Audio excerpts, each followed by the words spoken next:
안녕하세요. 저는 올해 28살인 여자입니다. 현재 저는 3년 정도 만나고 있던 남자친구와 헤어진 상태입니다.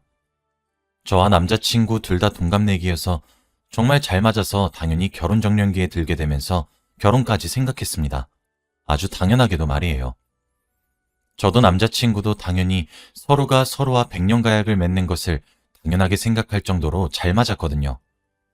그런데 코로나가 크게 번지기 시작하고 자꾸 거리두기 하는 단계가 올라가게 되면서 수많은 예비 신부, 예비 신랑 커플이 결혼을 미루게 되었잖아요. 저희도 그런 커플들 중 한 커플이 되었어요. 그런데 저는 그렇게 소중하게 생각했던 남자친구와 헤어짐을 선택했습니다. 하지만 저는 지금 정말 헤어지길 잘했다는 생각이 들고 하늘에 계신 조상님이 도우셨다는 생각밖에 안 들거든요. 그런데 남자친구는 고작 그 정도 이유 가지고 파혼하자고 하는 거냐며 제가 너무 이상한 사람이라고 몰아가고 있습니다. 그래서 이렇게 익명으로 사연을 보내서 여러분들께 여쭤보고자 글을 쓰게 되었습니다. 남자친구한테 반응을 알려주고 싶어서요. 아무튼 본론으로 들어가겠습니다. 아무래도 저와 남자친구는 결혼을 전제로 만나게 되다 보니까 서로의 집에 자주 왕래하게 되었습니다. 그런데 저는 또 그렇게 자주 찾아뵙고 이런 행위를 그렇게 선호하지는 않거든요. 하지만 남자친구는 넉살 좋게 저희 부모님께 애교도 부리고 그러는 모습을 보니 보기도 좋고 제 기분도 좋아서 저도 남자친구가 저희 집에 2번, 3번 오게 되면 한 번은 찾아뵙는 그런 순간이었습니다. 처음 남자친구네 집에 가게 되었던 적은 남자친구네 부모님이 집을 비우셨었거든요. 그래서 남자친구가 자신의 집으로 절 초대해서 가봤던 것 같아요. 그런데 뭐랄까? 첫 방문이었는데 집이 정돈되지 않은 느낌이 든다고 해야 하나? 택배 상자 같은 것들도 거실 한켠에 쌓여 있고 집에서 약간 쿰쿰한 것 같기도 하고 시큼한 것 같기도 한 요상한 냄새가 나고 그랬었거든요. 그땐 남자친구네 부모님께서 집을 비우셔서 이러시는 건가 하고 넘겼던 것 같아요. 그런데 남자친구네 부모님이 집에 계실 때 놀러가도 그런 냄새들이 사라지지 않았고 여전히 집이 조금 어질러진 느낌이더라고요. 그때까지도 그냥 어머님께서 전업주부이시지만 살림 사는 것은 좀 대충 하시는 편인가? 하고 대수롭지 않게 여겼던 것 같습니다. 그땐 몰랐어요. 그저 집안일이나 이런 것들에 관심이 없으신 것으로만 알았지 위생관념이 없을 줄은 몰랐거든요. 그것도 그렇게 생각할 수밖에 없었던 것이 어머님께서 정말 멋을 엄청나게 내세요. 옷도 화려하게 입고 다니시거든요. 호피 무늬에 레이스 무늬에 화사하게 입고 다니시고요. 머리도 긴 머리에 웨이브 파마를 넣어서 다니세요. 주기적으로 미용실 가셔서 머리도 하시고 네일 아트도 받으십니다. 저보다 훨씬 더 미용 쪽으로 관심도 많으세요. 피부과도 다니시거든요. 주기적으로 필러도 맞고 보톡스도 맞고 28살인 저보다 훨씬 더 젊고 바쁘게 사시고 계십니다. 그래서 그냥 관심이 없으시구나 하고 넘겼던 것 같아요. 그런데 이제 결혼 얘기가 본격적으로 슬슬 나오기 시작한 뒤부터 저도 이제 시어머니가 되실 분이잖아요. 그래서 이전보다 좀 더 자주 찾아뵙고 그랬어요. 그러다 보니까 이제 저도 예비 시댁인 그 집에서 아들내미의 여자친구인 손님이 아니라 예비 며느리로 저를 대하게 되니까 새로운 가족의 개념으로 맞이하게 되잖아요. 그러다 보니 원래 주방은 들어가지도 않았는데 저도 예비 며느리 취급을 받게 되면서 남자친구네 집에서 행동 반경이 넓어졌어요. 못 들어갔던 곳들도 들어갈 수 있게 되고 뭐 그런 식으로 지낼 수 있게 되더라고요. 그렇게 알게 된 거죠. 예비 시댁 될 사람들의 위생관념에 대해서요. 진짜 충격받은 것들만 대충 추려서 적어볼게요. 먼저 시댁에서 행주를 소독을 하지 않습니다. 다들 삶아서 사용하지 않나요? 그런데 그냥 물로만 빠세요. 처음에 남자친구네 집을 가게 되었을 때 시큼한 것 같기도 하고 쿰쿰한 것 같기도 하고 그런 냄새가 난다고 했잖아요. 근데 그 냄새가 주방에서 굉장히 많이 나는 것 같더라고요. 그래서 킁킁거리며 찾아보니까 식탁 유리에서 냄새가 나는 겁니다. 아니 진짜 이해가 되시나요? 저희 집은 무조건 쓴 행주는 삶아서 사용하고 있거든요. 그게 물기만 닦고 마는 게 아니라 흘린 음식물들도 닦게 되고 여튼 너무 더러운 것이잖아요. 제가 유리에서 나는 냄새를 맡고 정말 기절초풍을 할 것 같아서 어머님께 행주를 달라고 했어요. 제가 식탁을 닦겠다고 말하면서요. 어머님이 기특하다는 듯 행주를 쥐어주는데 그건 행주가 아니라 이미 채소, 걸레로 보였어요. 그냥 일반적으로 쓰는 노란 천행주 있잖아요. 그게 색도 바를 대로 바랬고 보풀도 일어나 있더라고요. 솔직히 행주가 불쌍해 보일 정도로 이젠 버려야 하지 않나 싶을 정도의 몰골이었는데 그 행주에서 정말 상상하기 힘든 냄새가 나서 진짜 죽고 싶어질 정도였습니다. 그리고 보통 싱크대에 설거지통 같은 것들이 있잖아요. 그릇들을 물에 불려서 씻으면 잘 지워지니까 물을 틀어놓고 거기에 그릇들을 담궈놓곤 하잖아요. 그런데 거기에 과일이 떠다니는 거예요. 어제 저녁으로 먹은 그릇들이 담겨진 그 설거지통에서요. 저는 진짜 이건 아니다라고 생각해서 어머님, 제가 설거지 미리 해놓을게요. 라고 말을 하면서 자연스럽게 설거지를 하기 위해 자리를 잡았어요. 그런데 설거지를 할 때 쓰는 퐁퐁이 없더라고요. 진짜 환장, 대환장을 노리시고 살면서 이렇게 사는 곳이 또 있을까 싶었습니다. 그래서 제가 어머님께 물었죠. 퐁퐁이 어디 있냐고 말이에요. 그랬더니 어머님이 자기는 환경을 생각하는 사람이라서 친환경적으로 살기 위해 퐁퐁을 안 쓰신다고 하는 거예요. 아니, 그래서 퐁퐁을 안 쓰시는 것이라면 보통 친환경 주방세제라도 사용하지 않나요? 솔직히 제가 항상 여기에 와서 대접받았던 과일들이 전부 다 고춧가루가 동동 떠다니는 설거지통에 들어가 있었던 과일이라고 생각이 드니까 진짜 헛구역질이 절로 나오는데 정말 사람이 너무 당황스러우면 말을 잃게 되더군요. 거기서 끝이면 다행이죠, 진짜. 제가 멀뚱멀뚱 설거지를 하는 곳에 서 있으니까 어머님이 직접 와서 설거지를 하는데 설거지도 어떻게 하셨는 줄 아세요? 그냥 물에 헹궜어요. 휘휘 저어가면서. 수저를 그렇게 헹구시는데 다른 거라고 뭐 더 씻으시겠습니까? 냄비도 그릇도 컵도 전부 설거지통 물에 휘휘 저어서 헹구고 흐르는 물에 휘휘 저어서 헹구고 그게 끝입니다. 저는 매번 그런 것들로 대접을 받아왔던 거였어요. 그리고 원래 남자친구네 집 부엌에 식탁이 있긴 하지만 거실에 상을 펴서 같이 먹었거든요. 그런데 진짜 실상을 알고 나니 거기서 입에 뭘 더 못 넣겠는 겁니다. 진짜 너무 역겹고 토악질이 올라와서요. 그런데도 멍청했던 저는 남자친구가 너무 좋아서 그런 것들을 꾹 참아가면서 남자친구네 집을 왕래했습니다. 그냥 최소한의 음식만 섭취하고 그런 식으로요. 그런데 그렇게 하다 보니까 아무래도 남자친구네 집에서 많이 먹는 것은 물이더라고요. 물에서도 제가 큰 충격을 받은 것이 물을 유리병에 안 넣어 드십니다. 아니, 생수를 안 드시고 보리차를 직접 끓여 드시는데 그것만 보면 정말 부지런한 곳이잖아요. 그런데 그 물을 플라스틱으로 된 오렌지 주스병이나 우유병에 담으세요. 그 플라스틱으로 된 병을 아무리 백날 첫날 씻고 흔들어 제껴봤자 그 안에서 여전히 주스 냄새와 우유 냄새가 나잖아요. 플라스틱으로 된 병을 쓰실 거면 제대로 씻고 소독해서 사용하시던가. 그것도 아니고. 그러다 보니까 물에 우유 잔여물도 섞이고 주스 잔여물도 섞여서 진짜 형용하기 힘든 오묘하고 희한한 맛이 납니다.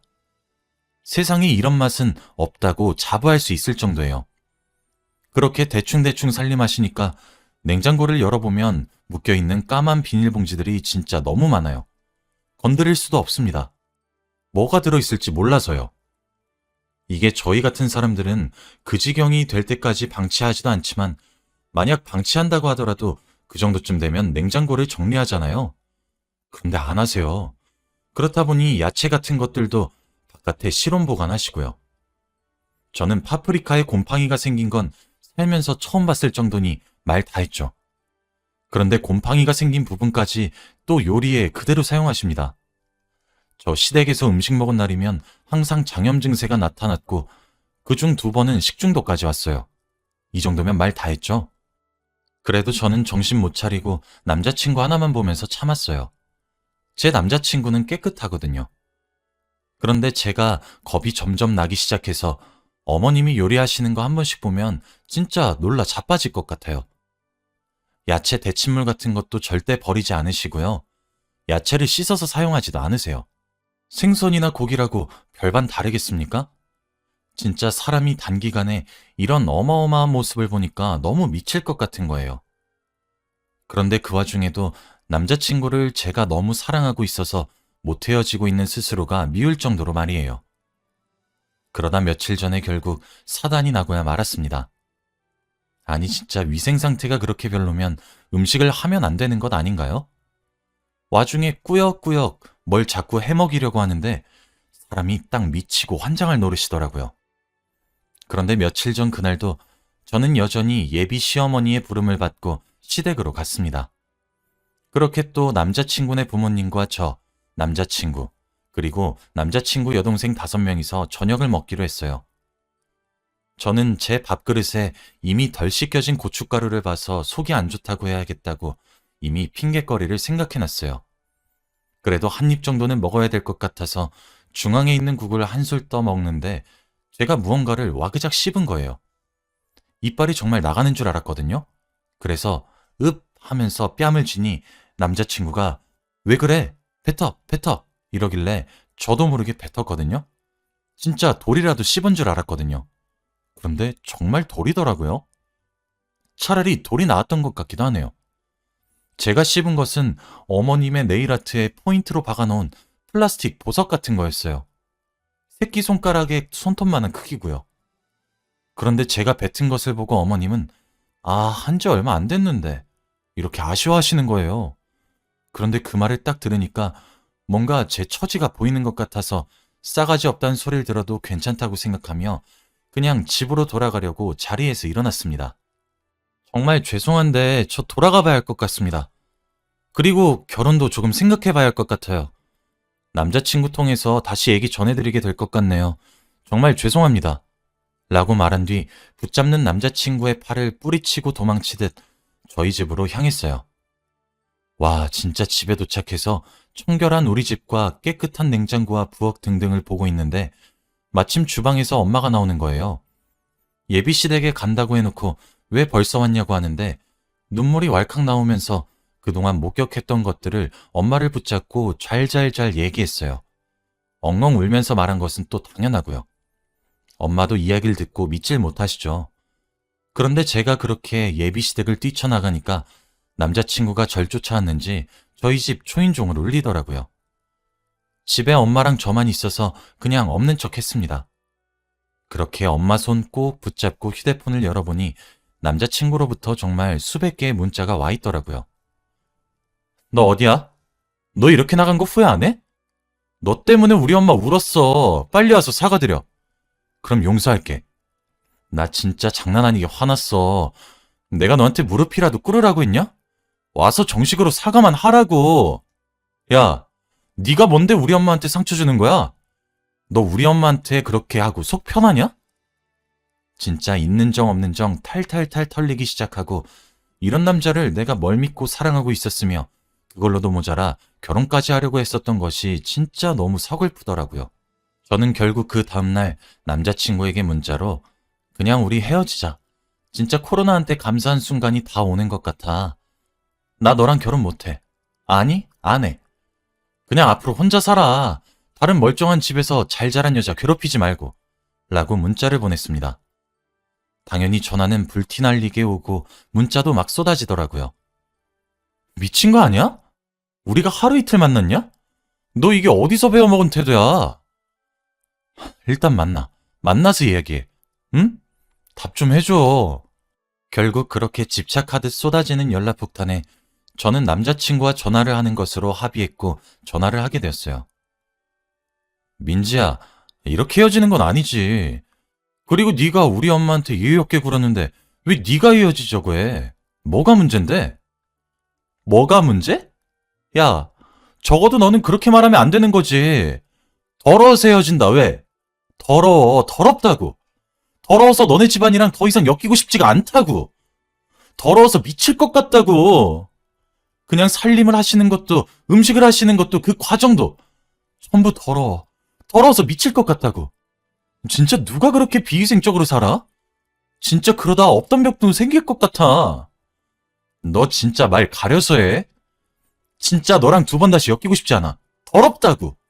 너네 집에서 밥 먹고 식중독만 2번 걸렸어. 야, 그건 네가 몸이 약한 건데 왜 우리 엄마 탓을 해?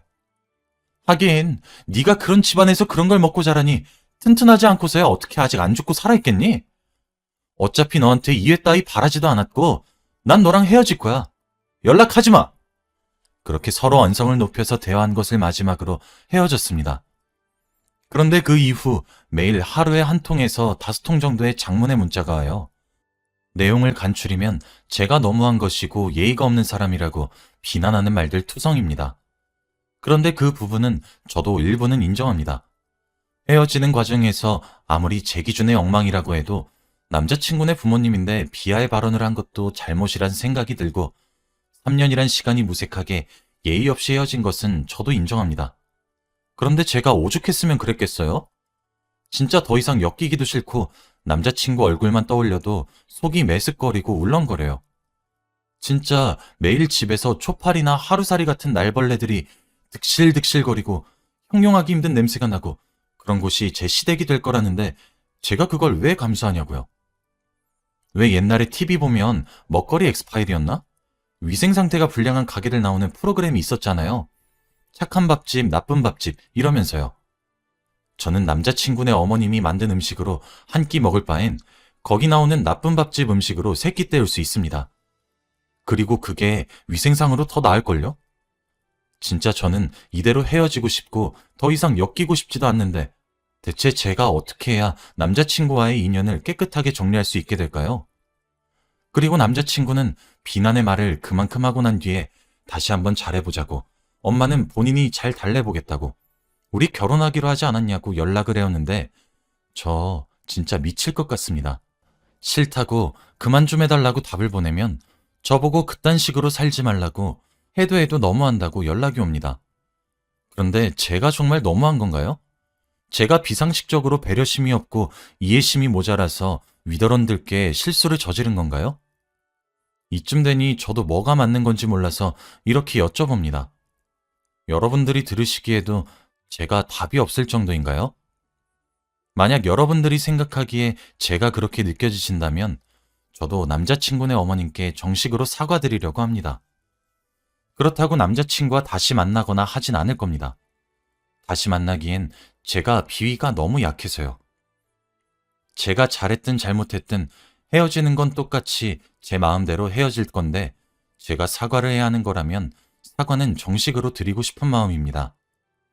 하지만 제가 옳다고 생각하시는 분들이 계시다면 제가 남자친구에게 뭐라고 한 방 먹여야 조용히 끝낼 수 있을지 조언 좀 해주시길 부탁드려요. 아직 어려서 그런지 아니면 이런 경우가 처음이라 그런지 정말 당혹스러운 하루의 연속이네요. 여기까지가 제 이야기였고요. 긴 이야기 들어주셔서 정말 감사합니다. 여러분들의 많은 의견 기다릴게요. 그리고 여러분들은 이런 사람 만나지 않길 바랍니다. 감사합니다.